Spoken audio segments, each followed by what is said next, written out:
Here's how to know if a load is actually profitable. A lot of beginners make the mistake of hopping on the load board and seeing $3,500, but they may not realize it's for 2,500 miles.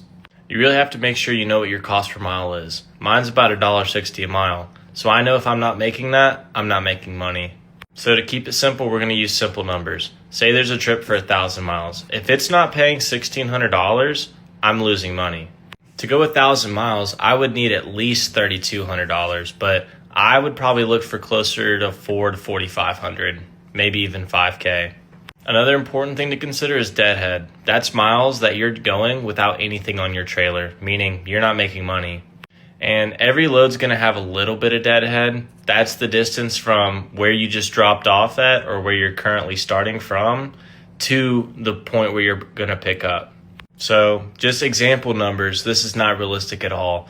But say there's 500 miles of deadhead on that $1,000 load. It means it's a total of 1,500 miles, meaning I would need at least $4,500 to really make some good money on that.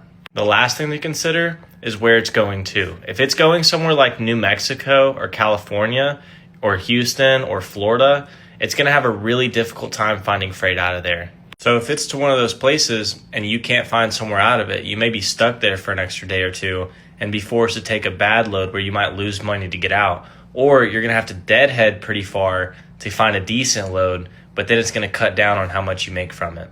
That's the absolute basics on how to know if a load's going to pay well. Comment down below if you have any more questions, or feel free to reach out to me. I'll try and answer it, or I'll make a video on it.